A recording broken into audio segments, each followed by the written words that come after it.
Welcome to the Audacious OBM podcast. I'm your host, Leanne, creator of OBM Academy and founder of Audacious Empires. Each week, my crew and I will explore all things building and scaling an exceptional OBM business. This podcast is here to share how you can charge premium prices, have clients lining up to work with you, and never have to work another weekend again. You can have a thriving OBM business working with the clients you want, when you want, and charging the price you want. It's time to banish mediocre and become the standout, sought after OBM you know you can be. Hello. Welcome to another episode of the Audacious OBM.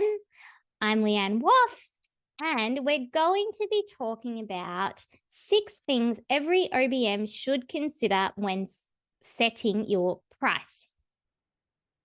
The reason I wanted to talk about this is because I know as OBMs, we can struggle with pricing, knowing what to price, knowing what to include in our pricing, knowing when to talk about pricing, where to put our pricing. It can get a little bit icky and we can feel a little bit confronted. So I thought it might be a good idea just to start having some more conversations and make it easier for each other to price better and price profitably. In the last episode, we talked about the different kinds of pricing structures, success factors, challenges, considerations when setting your price. And that's what we're going to dive in a little bit deeper today. So there are 6 things I want to talk to you about. And these are the things that I think it's worth the investment of time to think about before setting a dollar figure on your services.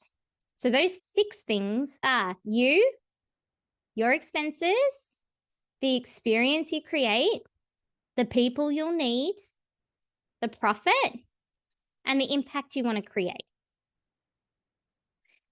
Now, I'm going to go through these in a little bit more detail each, and hopefully by the end of it, it'll make sense and it'll make your pricing journey a little bit smoother.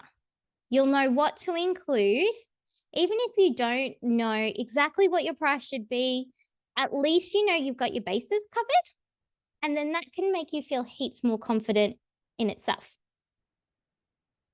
All right, so the first one, you. Since I started my business, I have always paid myself.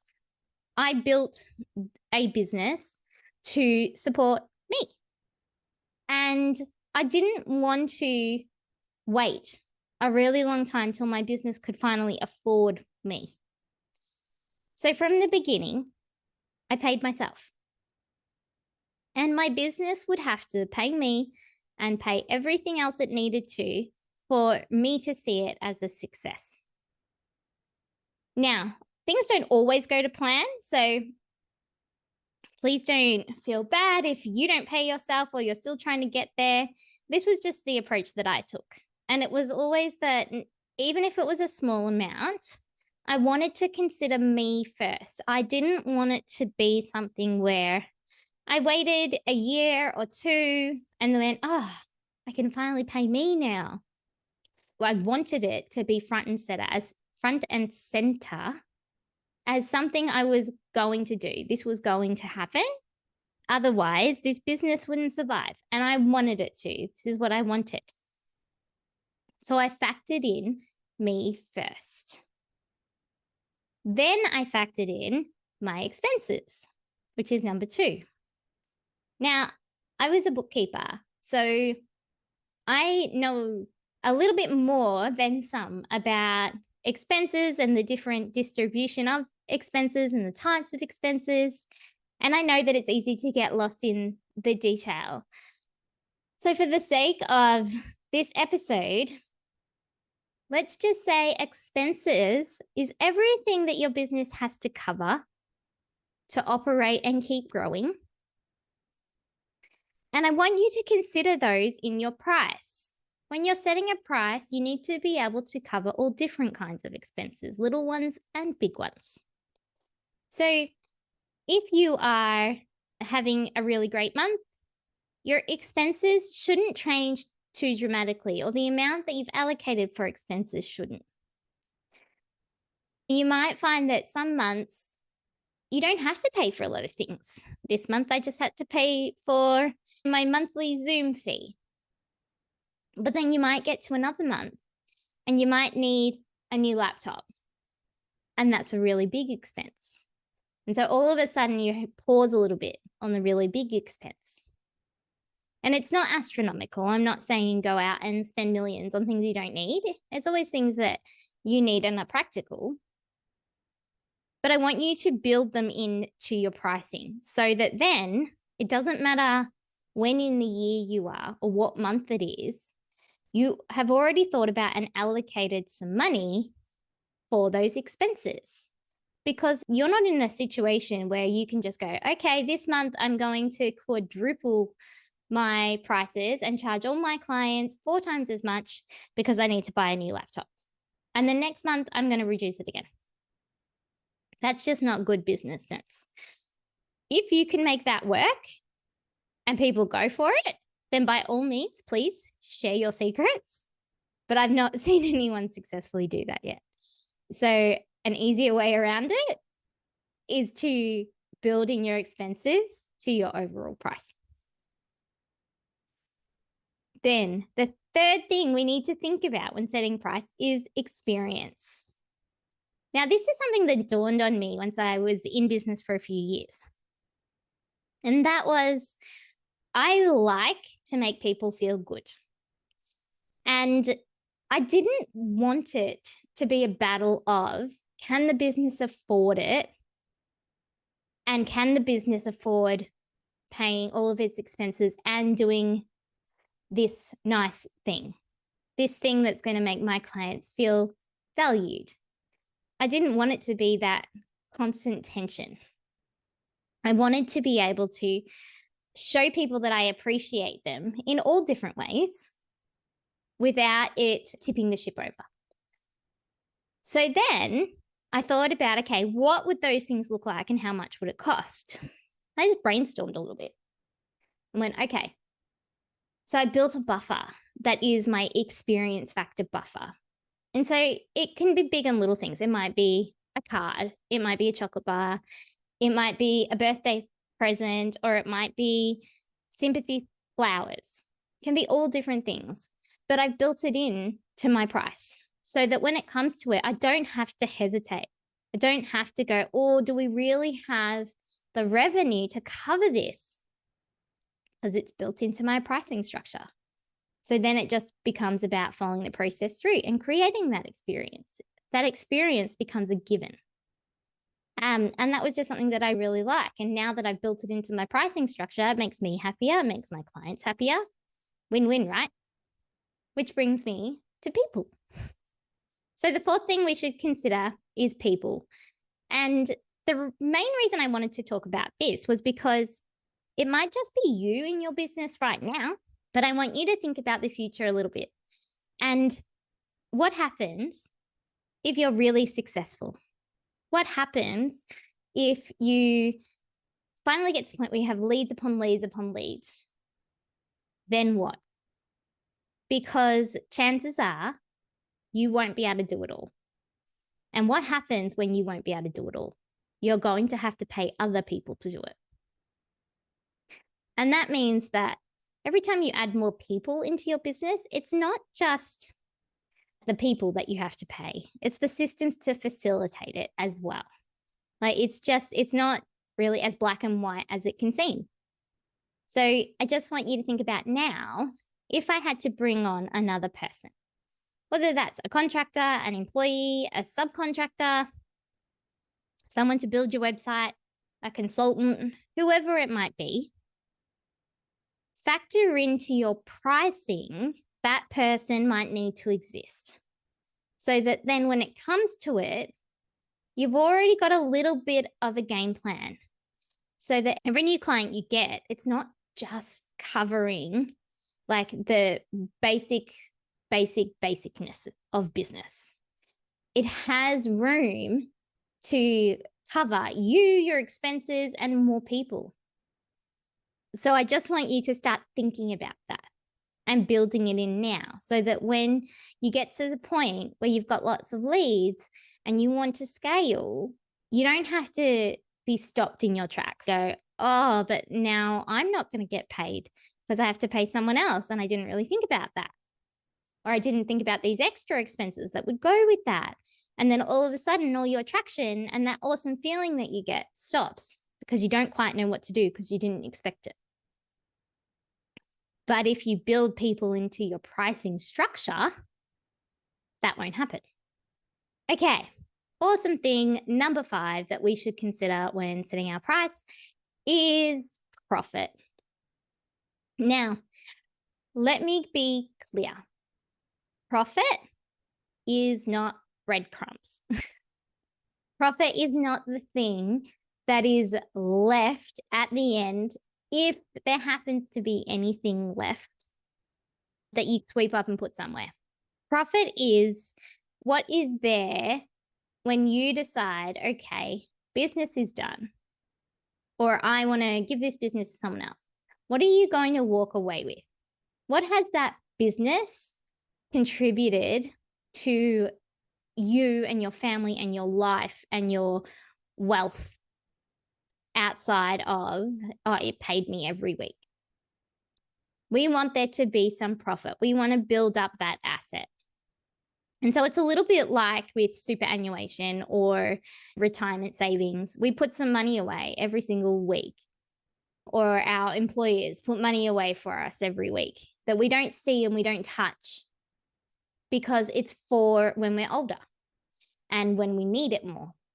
And all these years, we've been building up this cache of money for when we're going to need it. And we don't touch it in the meantime. Only under very extreme circumstances are we even allowed to access that money. It's similar for a profit to business. It's the money that the business is putting away. And it's so that when you walk away, you've actually got an asset. It's going to make the rest of your life easier because it had existed. And that's what we want. We don't just want business to be a job where, yeah, we get paid well, we have a great time.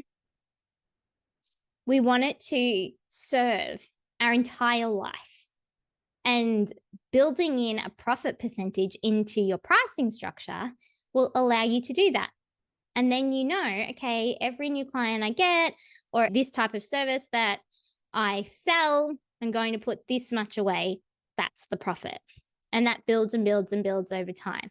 And then when you close your business, that asset is yours. It's built in. And then the final thing that I want to bring to your attention when you're setting your price and determining how much you should charge and what it should include, please consider your impact. So what I've learned about people is very rarely do we just want something for us. Usually we're passionate about other things. Or there are things in the world that we see that we go, I wish I could do something, or someone should do something about that. And you opt out. I can't do it because I don't have the resources. Or you're stretched so thin that when it comes to contributing something that you think will make a really big difference, you hesitate. But what if it didn't have to be like that? And what if you built in impact into your pricing structure, similar to the way you do it with profit? And what if you really thought about, okay, if this business existed to solve this problem or to improve this system or to help these people, pick something that is important, something that you can anchor to, and then build it into your pricing structure. You're going to change the world. You're going to make an impact because with every dollar that you make, you're contributing to this thing, whatever it is. so that it doesn't feel like you're constantly scrambling for money so that you can finally make the impact that you want. But instead, you're building that impact into everything that you do. Can you imagine what that would be like? And then going to work every day and knowing that just doing what you do is ticking that box and helping the world in the way that you want to. It's making a change, small or big. And so let's take the hesitancy out, because why not? If we can from the start, let's do that. Nothing's stopping us. We're the ones that get to choose. And we can just start small. That's the final thing that I just want to mention, is with all of these things, I think you will build a really good pricing structure if you can consider these 6 things. But I also know you might not be there today. And that's okay. It also doesn't have to be overnight, and you don't have to start really big. If you don't have one of these things included in the way you set up your prices at the moment, and you know that you want to, just start with a really small amount and then increase it over time. Because then it becomes easy. Like easy to the point of, if all you can manage is 10 cents. Now, 10 cents is nothing. You cannot even buy a chop chop with that anymore. So if I was to say to you, just put 10 cents away from every transaction for your impact or for your profit or for your experience, could you do it? My guess is yes. It's a starting point. And then you increase it, and eventually it won't be 10 cents anymore. It might be $10, might be $100, might be $1,000. You don't know what the future holds, but you can kind of control that pathway. And so I really encourage you that no matter where you're at now, to think about your pricing and to remember that you're in control. You can make this work for you. And that there are things we can implement that makes pricing a little less stressful and even feel good. So I hope that helps. I hope that you have a little bit more clarity and a way to make pricing feel successful and less scary, less icky. Let me know how you feel about pricing or what your biggest pricing question is. DM me on Insta at Audacious Empires, or send us an email, or head over to our website, audaciousempires.com. We love people. We love to help. Have a great week, everybody.